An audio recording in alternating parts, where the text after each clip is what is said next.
चेहरे पर दिव्यता, वाणी में ओज, जिह्वा पर सरस्वती। ओजस्वी वक्ता, कुशल प्रशासक, उच्च कोटि की साहित्यकार। सहज सरल सौम्य, धीर गंभीर विनम्र, विशेषण जिनके लिए कम पड़ जाते हैं, जिनका नाम सुनते ही मस्तक श्रद्धा से झुक जाता है, जिनका ममतामयी चेहरा याद करते ही आंखें नम हो जाती हैं, वाणी मौन हो जाती है। उस महान विभूति का नाम है शासन माता असाधारण साध्वी प्रमुखा श्री कनक प्रभा, तेरापंथ धर्म संघ की अष्टम साध्वी प्रमुखा। 22 जुलाई 1941 को कोलकाता में सूरजमल जी बैद तथा छोटी देवी बैद के यहां एक नन्ही कन्या ने जन्म लिया।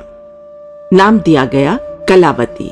कला का बचपन पैतृक गांव लाडनू में बीता। वह बचपन से ही शांत और अंतर्मुखी थी, पदार्थ जगत के प्रति बिल्कुल उदासीन, पर अपने दायित्व के प्रति जागरूक।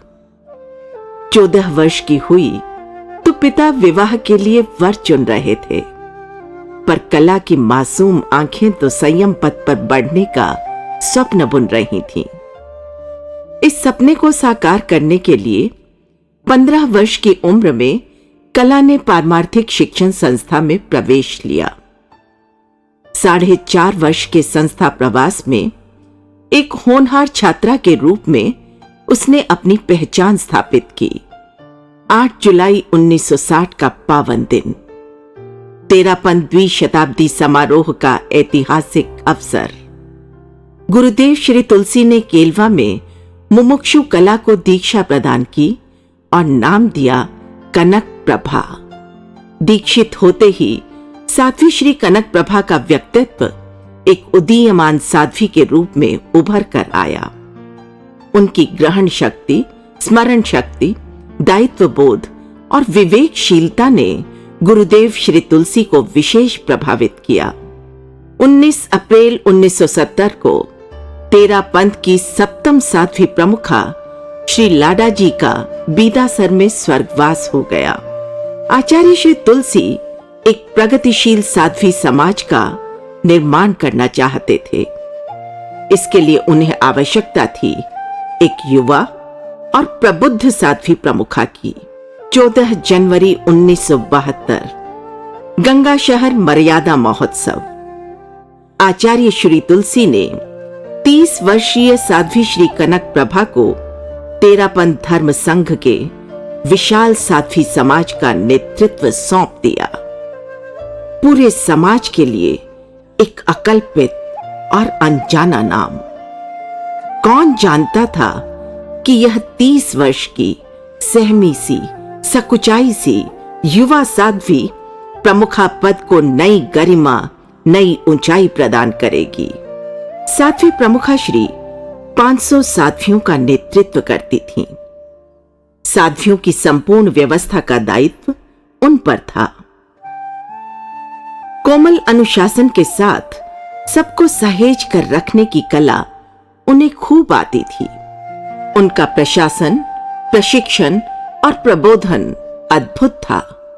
एक कुशल शिल्पकार की तरह वे जीवन पर्यंत साध्वी समुदाय को मृदुलता से तराशती रहीं।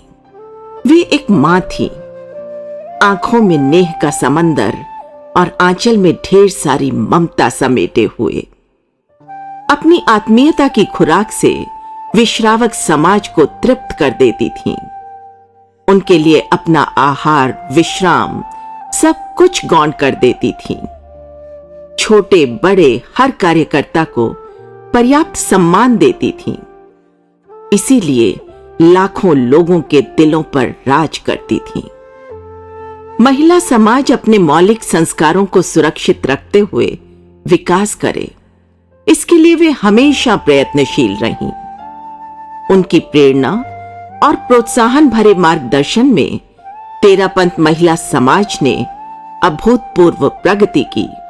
कन्या मंडलों के माध्यम से हजारों कन्याओं को वे अपनी संस्कृति से जुड़े रहने की प्रेरणा देती थीं। शासन माता एक कुशल प्रवचनकार थीं। उनके शब्दों में गहराई थी, जादू था। उनके शब्द बच्चों को प्रेरणा देते थे, युवाओं को दिशा देते थे, बुजुर्गों को जीने की ताकत देते थे और प्रबुद्ध लोगों को एक सोच देते थे।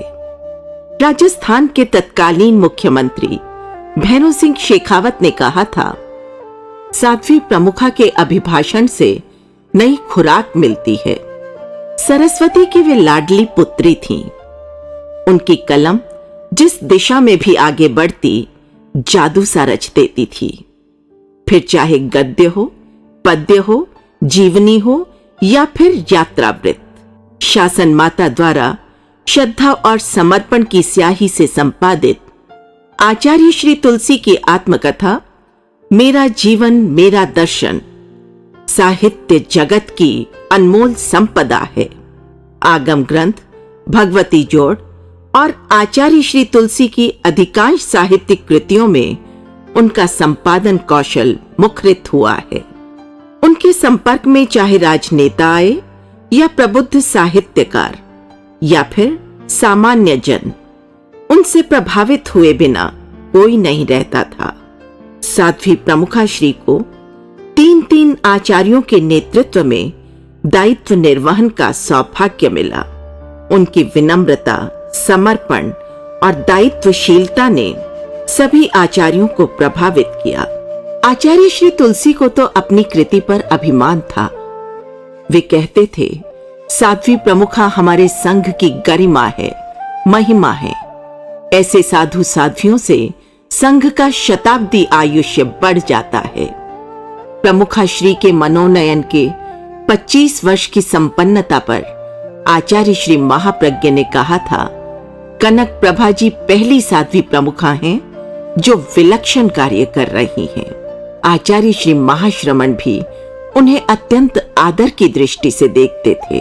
गुरुओं की कृपा उन पर बरसती गई और उपाधियां और अलंकरण उनके नाम से जुड़ते गए। गुरुदेव श्री तुलसी द्वारा 1979 में महाश्रमणी अलंकरण, 1989 में महाश्रमणी पद और 1991 में संघ महानिदेशिका पद प्रदान किया गया। 2016 में आचार्य श्री महाश्रमण ने उन्हें असाधारण साध्वी प्रमुखा के अलंकरण से विभूषित किया। 30 जनवरी 2022 को उनके मनोनयन का अमृत महोत्सव पूरे धर्म संघ में अत्यंत उल्लास और आह्लाद के साथ मनाया गया। जैन विश्व भारती लाडनू के प्रांगण में उत्सव का सा वातावरण था। इस अवसर पर आचार्य श्री महाश्रमण ने उन्हें शासन माता की गरिमामय उपाधि प्रदान की। शासन माता चिरायु हो, चिरायु हो, ये स्वर धरती अंबर में गूंज रहे थे, पर नियति को शायद कुछ और ही मंजूर था। शारीरिक अस्वस्थता की स्थिति बनी। उनकी अस्वस्थता ने पूरे धर्म संघ को चिंतित और विचलित कर दिया।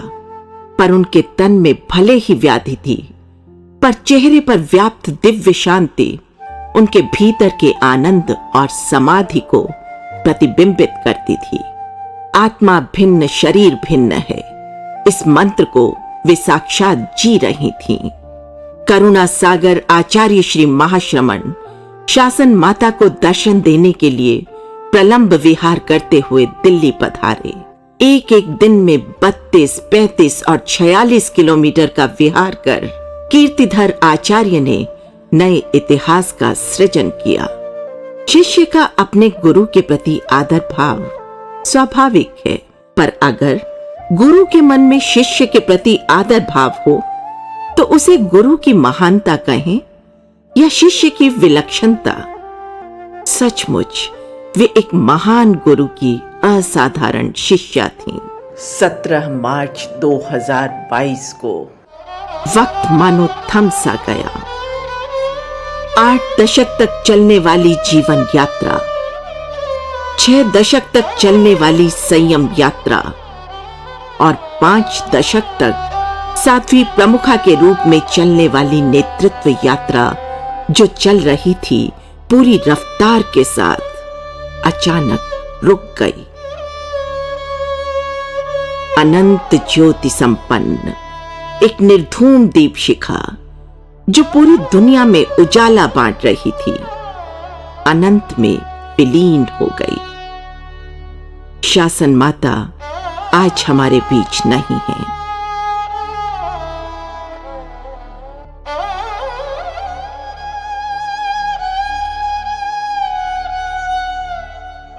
पर उनका असाधारण जीवन सदियों तक लाखों लोगों को प्रेरणा देता रहेगा।